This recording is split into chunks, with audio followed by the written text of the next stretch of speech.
In today's episode, we talk about Dr. Suess. Coming up.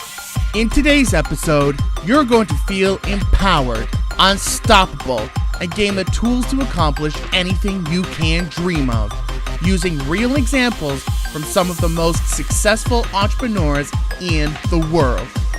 That's all happening today on the I Can Show. Good morning, everyone. Welcome to another episode of the I Can Show podcast, showcasing you the realm of possibilities and how you can succeed in your passion. My name is James Martin. Welcome again to another episode. Today is super fun because we're going to talk about the legendary children's book author, Dr. Suess, otherwise known as Ted. It doesn't matter how old you are. I think pretty much everyone loves the Dr. Suess books. I don't care what it is. You've been to the theme park at Universal Studios, and just the stories are always enjoyable. And what I've always really appreciated about the Dr. Suess books in particular, because obviously I've read all kinds of books throughout my childhood, those books are something anyone could read. You could be an adult and still get a kick out of them. I remember reading a Dr. Suess book to a kid that I knew, and it was one of those tongue twister things, and she just kept making fun of me because I couldn't pronounce half the words in them, but it was fun nonetheless. His biography is also very interesting, and we're going to get into that in just 1 second, but I also want to say that if you're listening to this for the first time, I would love to encourage you that if there's something that really stood out to you and really inspires you about Dr. Suess' biography, please let me know in the comments or shoot me an email at magicutmedia@gmail.com. I'd love to hear your thoughts. Okay, so Theodore Geisel, also known as Dr. Suess.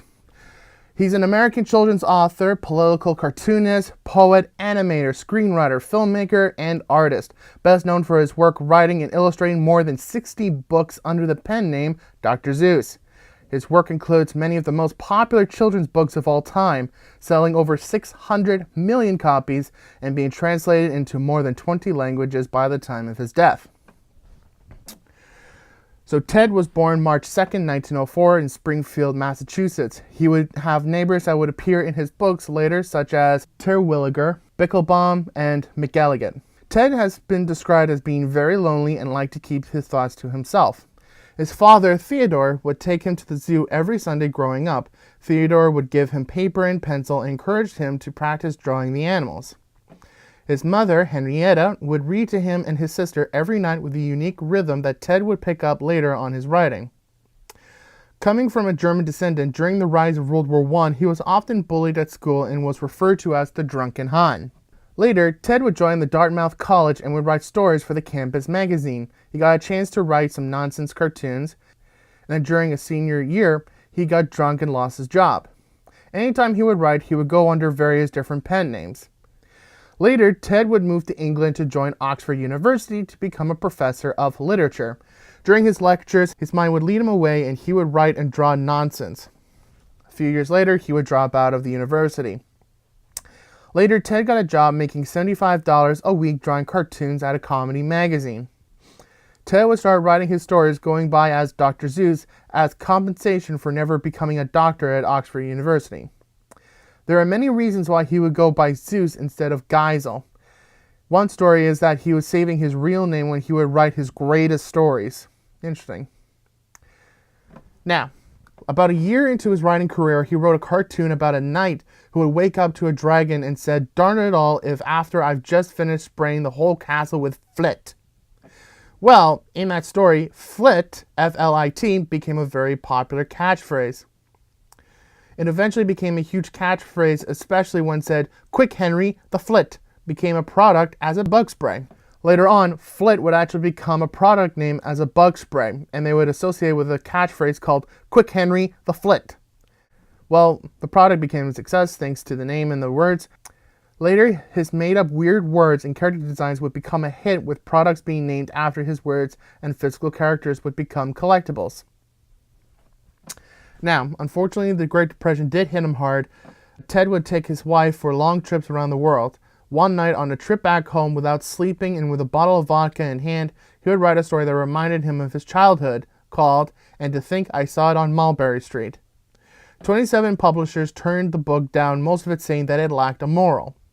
Later, Vanguard Press would publish it, and later the book would get decent sales. Beatrix Potter, author of Peter Rabbit, would later praise the book. Now, before I get to this next part, something that I should also mention to you guys that's very, very important is Dr. Seuss, or Ted, was very much an introvert. And being an introvert, he was very, very, very close to his parents, especially his mom, especially since he was getting bullied and he didn't have many friends outside the family. However, Henrietta Geisel, his mother, would pass away March 8, 1931 due to brain cancer.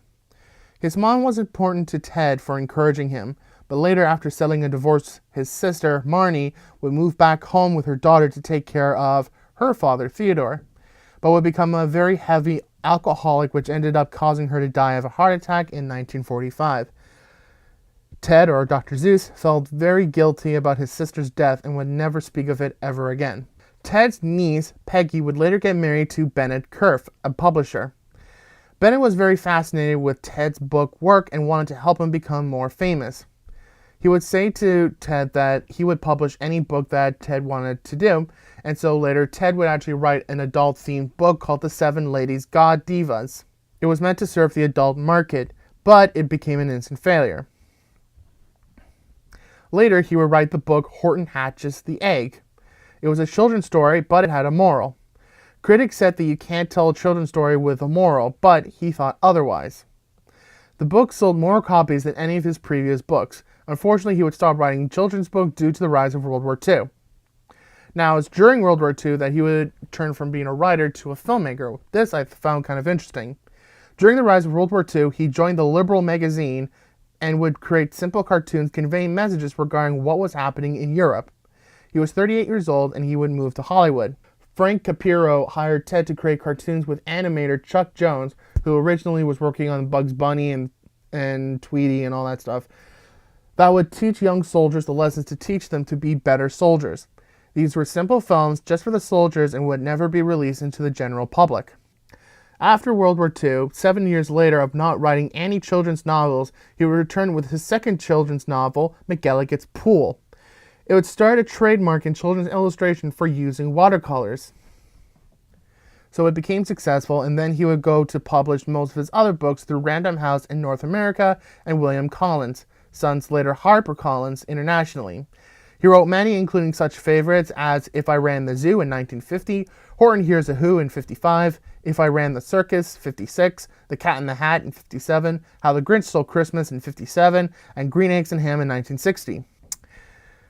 He also had a passion later on to want to create his very first feature film. So he wrote a movie called The 5,000 Fingers of Dr. T. When he got the producer, he said that you must have a love interest, and Ted refused. Ted wanted a pure children's fantasy. Unfortunately, though, the movie flopped so hard, and Ted would say it was his biggest failure and would never make another movie again. Later, in May 1954, Life magazine published a report on illiteracy among school children that concluded that children were not learning to read because their books were boring.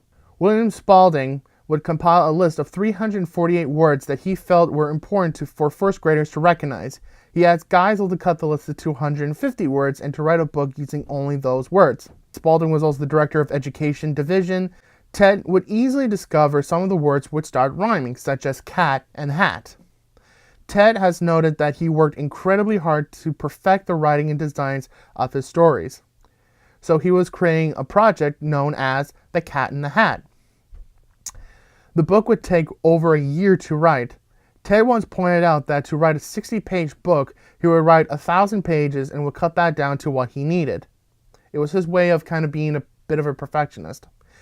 The book was released in the spring of 1957 and quickly became a huge phenomenon, selling over 1 million copies. Dr. Seuss would be known as the savior of children's literacy. There was still a demand for Dr. Seuss to continue writing stories using very specific words that would help children learn those words. After another year of heavy work to produce his next book, Green Eggs and Ham, was born and would become his most famous book. The idea of the books was to write a story using only 50 words that kids needed to learn, at least for beginners. After that, he would work on his next one, How the Grinch Stole Christmas. Chuck Jones approached Ted about turning one of his books, How the Grinch Stole Christmas, into a TV movie.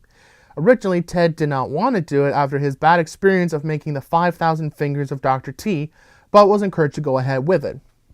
He released the book initially in 1957, and Ted worked very closely with Chuck to make the movie. The two were very good friends and had a lot of fun making the project. It was one of the most expensive 30-minute TV specials of all time for using 10 times more animations than normal. The TV special was released on December 18, 1966, and is still being watched to this very day. Now, as his writing kept getting better and better and better, some of his books would start to have a little bit more deeper meanings, instead of just silly songs, silly words, and just rhyming poetry. He would write The Lorax, which was released in 1971 and had a message about solution and saving the environment, the first story with a serious meaning. He would then write I Can Read With My Eyes Shut in 1978. It was inspired for his experience in losing his eyesight for 3 years, going through surgery and then getting it back, and teaching kids to appreciate what they see and not take their sight for granted. Ted would also write his final book knowing that it would be known as his message to the younger generation. This was a book that he really wanted to write for students that were graduating college and university, called All the Places You'll Go in 1990, which became a humongous hit, especially with adults, and became a New York bestseller for a year following his death. Later on, Ted would pass away September 24th, 1991 in his studio at the age of 87. But every time someone looked at Dr. Seuss, they would be encouraged to think big and follow their imagination.